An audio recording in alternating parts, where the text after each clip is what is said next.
सो इस वीडियो में आप जानने वाले हो किस तरह से मैनिपुलेटर को करते हैं कस्टमाइज। मैनिपुलेटर दरअसल move, rotate and scale tool को कहते हैं। और ये जो आप मेरा मैनिपुलेटर देख रहे हो यहाँ पर, ये दरअसल एक कॉम्बो है। आप यहाँ पर प्रेस करोगे तो रोटेट, एंड यहाँ पर प्रेस करोगे तो ये मूव करेगा जस्ट लाइक दैट। एंड यहाँ पर आपको देखने को मिलेगा स्किल्स ऑप्शन, जो कि अभी अवेलेबल नहीं है इस कंट्रोल पर, लेकिन इस कंट्रोल हेड कंट्रोल को मैं करता हूँ सिलेक्ट, तो यहाँ पर आप देख सकते हैं स्किल आपको देखने को मिलेगा, बूम्बा चुम्बा। ठीक है, बहुत हो गया, ठीक है। और ये जो मैं मैनिपुलेटर इस्तेमाल करता हूँ इसका नाम है मूव रोटेट स्केल टूल, जो कि आपको मॉडिफायर में देखने को मिल जाएगा, मॉडिफायर ट्रांसफॉर्म में। सो एनीवेज मैं दिखाई देता हूँ, हर बार मैं दिखा देता हूँ। एंड यहाँ पर आपको देखने को मिलेगा ट्रांसफॉर्म टूल, एंड यहाँ पर आपको देखने को मिलेगा मूव रोटेट स्केल टूल, जिसका हॉट कीज ये है। एंड यहाँ पर आपको देखने को मिलेगा move rotate scale tool and universal manipulator, और ये भी वगैरह वगैरह मैनिपुलेटर आपको देखने को मिलेगा। सो एनीवेज मैं आपको दिखाने वाला हूँ किस तरह से मैनिपुलेटर को कस्टमाइज़ करते हैं। सो अगर यहाँ पर आप माइनस और प्लस बटन दबाओगे तो आप देख सकते हो कि ये जो मैनिपुलेटर है ये बड़ा छोटा हो रहा है, लेकिन लेकिन लेकिन इतना कस्टमाइज काफ़ी नहीं होता।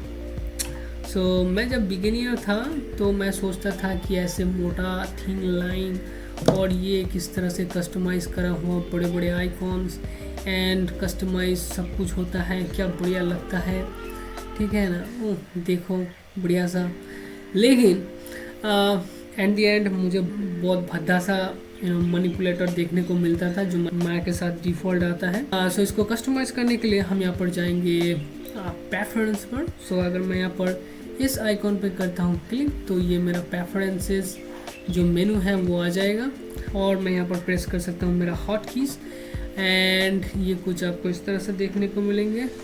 एंड मैं यहाँ पर प्रेस कर सकता हूँ space bar, Windows, setting preferences, and यहाँ पर आपको देखने को मिलेगा प्रेफरेंसेस। यहाँ पर एक्चुअली अगर आप प्रेस करोगे तो ये निकल कर आएगा, और इसका मेरा हॉट कीज है। अगर आप मेरा हॉट कीज इस्तेमाल करोगे तो लाइफ बिकम ईजी हो जाएगा आपका, क्योंकि मैं हॉट कीज ही ज़्यादा इस्तेमाल करता हूँ, और मेरा जो हॉट कीज है वो अवेलेबल है बाय मी कॉफ़ी पेज पर बिल्कुल फ्री। एनीवेज सो ओपन करने के बाद आपको कुछ दिखेगा इस तरह का प्रेफरेंसेस मेनू। सो यहाँ पर नीचे आपको जाना है manipulator, just like that, and यहाँ पर आपको देखने को मिलेगा मैनिपुलेटर साइज। सो यहाँ पर आपको देखने को मिलेगा ग्लोबल साइज। ग्लोबल साइज यानी कि जो पूरा साइज़ है वो है ग्लोबल साइज, जैसे कि ये जो पूरा साइज़ दिख रहे हो इसे कहते हैं ग्लोबल साइज। इसको अगर आप बढ़ाओगे तो ये बढ़ेगा पूरा कुछ इस तरह से, ठीक है। एंड मैं इसको ज़्यादातर रखता हूँ 3 पर। एंड यहाँ पर आपको नीचे देखने को मिलेगा handle size. Handle size actually ये जो ट्रांसलेट जो आइकॉन्स देख रहे हैं इसको कहते हैं हैंडल्स, ठीक है ना, हैंडल साइज। और अगर आप यहाँ पर स्विच करोगे स्केल पर तो ये स्केल का जो हैंडल साइज है, अरे मैं स्केल R प्रेस करता हूँ, हाँ ये जो स्केल का ये जो आइकॉन्स हैं इनको बढ़ाने के लिए इस हैंडल स्लाइस को इस्तेमाल किया जाता है। अगर मैं इसको करता हूँ ज़्यादा तो आप देख सकते हैं ये जो आइकॉन्स हैं ये बढ़ रहे हैं। सो मैं ज़्यादातर इसको रखता हूँ around 80%, 80% just like that. And यहाँ पर आपको देखने को मिलेगा line size. So line size इस्तेमाल होता है रोटेशन में। सो अगर मैं यहाँ पर रोटेशन प्रेस करता हूँ, यानी कि अरे यार प्रेस ई, तो यहाँ पर आपको देखने को मिलेगा रोटेशन का लाइंस, और इन लाइन को थिन और पतला करने के लिए, यानी कि मोटा और पतला करने के लिए यहाँ पर इस्तेमाल किया जाता है इस लाइन को। अगर मैं इस यहाँ पर करता हूँ अराउंड मे बी 10, तो आप देख सकते हैं ये कुछ इस तरह का मोटा थिन लाइन हो जाएगा। और अगर मैं यहाँ पर करता हूँ 2 तो कुछ इस तरह का हो जाएगा, जो कि माया का डिफ़ॉल्ट आता है 2। और बेसिकली मैं इसको 4 में रखना पसंद करता हूँ, कुछ इस तरह से। एंड यहाँ पर पिक लाइन साइज़, सो पिक लाइन साइज़ जो है ये इसके बारे में मुझे अभी ज़्यादा पता नहीं चला है, और अगर आप इसको ज़्यादा मूव भी करोगे तो कुछ खास मैनिपुलेटर में फ़र्क नहीं पड़ता। सो इसके बारे में अभी मैं पढ़ाई कर रहा हूँ, जिस दिन पता नहीं लगेगा उस दिन बता दूँगा, ठीक है। मैं एक्चुअली ऐसा ही बोलता हूँ। सो बेसिकली मैं इसको रखना चाहता हूँ 8 पर। एंड यहाँ पर आपको देखने को मिलेगा PVS स्टेट साइज़।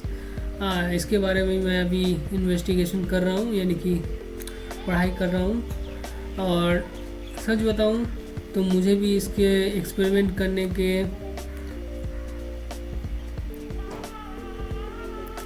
और सच बताऊं तो जब मैं एक्सपेरिमेंट कर रहा था, इसको मैं छेड़छाड़ कर रहा था, तो इसमें भी कुछ बहुत मतलब स्लो चेंजेस होते हैं इसमें, तो ये कुछ दिखाई नहीं दे रहा। हो सकता है यूज़फुल हो, बट अभी मुझे कुछ खास दिख नहीं रहा। सो मैं इसको यूजुअली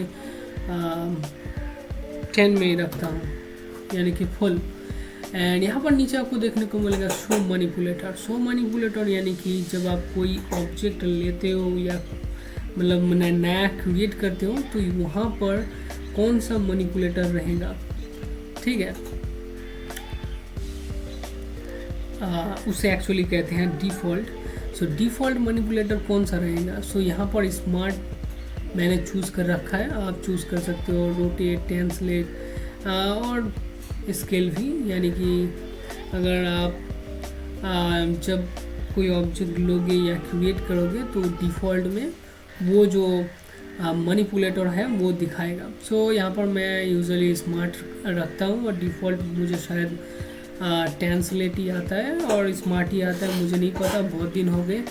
एंड यहाँ पर नीचे आपको देखने को मिलेगा हाइड मैनिपुलेटर। सो इसको इस्तेमाल करते हैं, बेसिकली मैं करता हूँ कंट्रोल और शिफ्ट में मैंने कर रखा है, क्योंकि कंट्रोल में माइनस करना होता है, तो कौन सा कर्व या कौन सा कंट्रोल माइनस करना है, सो देखने में आसानी होता है मैनिपुलेटर रहने के तहत। सो अगर मैं यहाँ पर कंट्रोल प्रेस करता हूँ तो ये मैनिपुलेटर जो दिख रहा है वो गायब हो जाएगा, लाइक कंट्रोल, तो आप देख सकते हैं कि गायब हो गया। अगर मैं शिफ्ट प्रेस करता हूँ लाइक दिस तो ये गायब हो गया। सो यहाँ पर ये चीज़ ऑन रखोगे तो इस तरह से होगा। एंड इसके नीचे आपको यहाँ पर देखने को मिलेगा कंपोनेंट मैनिपुलेटर। सो यहाँ पर एक ही ऑप्शन मिलेगा, response using middle mouse button.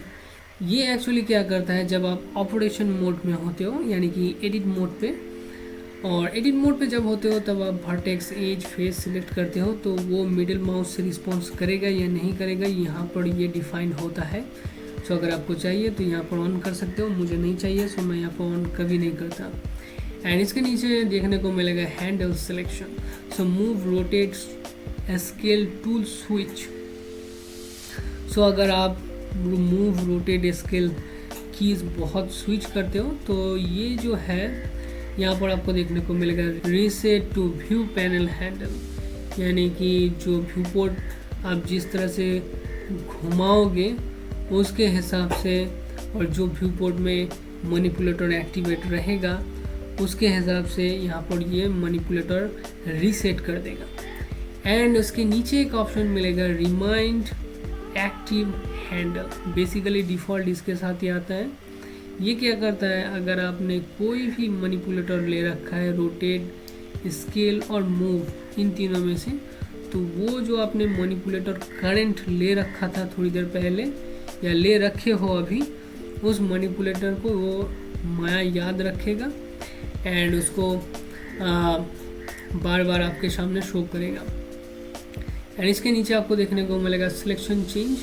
Selection change करते टाइम, यानी कि एक आपने ऑब्जेक्ट सिलेक्ट कर रखा है, जैसे कि मैंने यहाँ पर कर रखा है एक कंट्रोल, सो मैं यहाँ पर चेंज कर लेता हूँ, दूसरा ऑब्जेक्ट मैंने सिलेक्ट करा, तो आप देख सकते हैं यहाँ पर रोटेट ही दिखा रहा है। अगर यहाँ पर मैं कर देता हूँ reset to view panel handle, तो यहाँ पर जो व्यू पैनल हैंडल में जो मैनिपुलेटर रहेगा और पहले लिया होगा वो उसके हिसाब से रीसेट कर देगा। लेकिन मैंने यहाँ पर ये ऑप्शन ऑन करके नहीं रखा है, मैंने यहाँ पर ऑन कर रखा है रिमेंबर एक्टिव हैंडल, यानी जो एक्टिव मैनिपुलेटर यहाँ पर होगा उसको माया रिमाइंड करके रखेगा, यानी कि याद रखेगा। एंड दूसरा जब कंट्रोल या दूसरा ऑब्जेक्ट जब सिलेक्ट करोगे तो वही मैनिपुलेटर आपको दिखाएगा। एंड इसके नीचे आपको देखने को मिलेगा पिकिंग रेंज। सो पिक रेंज क्या होता है, आपको कितनी दूर से इस ये जो कंट्रोल्स हैं इनको पिक करना है, यहाँ पर ये डिफाइन करता है। जैसे कि मैं इतनी दूर से ले रहा हूँ तो ये देख सकते हो ये ले रहा है। सो मैं चाहता हूँ यहाँ से नहीं, मुझे यहाँ से, यहाँ पर क्लिक करूँगा तो ये ले लेगा। सो ऐसा भी आप कर सकते हो, सिंपल इसको बढ़ाना है एंड ये लेना स्टार्ट कर देगा। देखो कितनी दूर से ये ले रहा है। सो बस इसको पहचान कराओ और बस शुरू हो जाओ। देखो कुछ इस तरह से। सो एनीवेज आप यहाँ पे पिकिंग रेंज से खेल सकते हो। हालांकि मैंने यहाँ पर सेव नहीं किया, और अगर मैं सेव करता तो और अच्छे से काम करता। सो बेसिकली मैं यहाँ पर ज़्यादा नहीं रखता, 10% रखता हूँ, जैसे कि मेरा कहीं और इन्फ्लुएंस ना चला जाए। एंड इसके नीचे आपको देखने को मिलेगा मैनिपुलेटर पैनल हैंडल्स। सो अगर मैं यहाँ पर ट्रांसलेट पे जाता हूँ, सो press enter and press W, and W press करने के बाद आप देख सकते हैं ये मैनिपुलेटर कुछ इस तरह का देखने को मिल रहा है, यानी कि ये हो गया है गड़बड़। और ऐसे होता रहता है गड़बड़ कई बार, और अगर आप फेस कर रहे हो तो इस तरह से गड़बड़, तो मैं हाईली रिकमेंड करूँगा आप जाएं टूल एडिटर पर, जस्ट लाइक दैट। एंड यहाँ पर आपको देखने को मिलेगा रीसेट बटन, सो इस पर करना है क्लिक। एंड उसके बाद आपको देखने को मिलेगा कि ये ठीक नहीं हो रहा है, तो सिंपली क्या करना है, माया को बंद करना है एंड दोबारा चालू कर लेना है, तो ठीक हो जाएगा। सो एनीवेज मैं इसके लिए एक अलग विंडोज़ खोलता हूँ। सो मैं जस्ट ये मैंने कुछ इस तरह के कर रखे हैं पहले ही, और यहाँ पर आपको देखने को मिलेगा ये जो चौकस सा देखने को मिल रहा है ये वाला, जस्ट लाइक दैट। सो इसे कहते हैं साइड मैनिपुलेटर कंट्रोल्स। मैं पर प्रेस करता हूँ कंट्रोल F1 एंड ये मेरा मैनिपुलेटर आ गया। एंड यहाँ पर ये देखने को मिलेगा मैनिपुलेटर पैनल हैंडल्स, एक्चुअली इनको पैनल हैंडल्स कहते हैं। ये जो पैनल हैंडल्स है, कितना ये अंदर रहेगा कितना बाहर रहेगा, इससे ये कंट्रोल किया जाता है, just like that. So basically मैं इसको 80% में रखना पसंद करता हूँ। एंड इसके नीचे आपको देखने को मिलेगा ओरिएंट, हैंडल साइज एंड ये light manipulator displaying. By default ये ऑफ रहते हैं और इनका कोई ख़ास इस्तेमाल नहीं होता, मैंने टेस्टिंग करके देखा है। सो एंड आगे का भी पता चलता है तो मैं किसी वीडियो में बता भी दूंगा। मैं खोजबीन मैंने चालू रखा है। सो इस वीडियो में इतना ही, देखते रहिए देखो CGI 3D का दीवाना।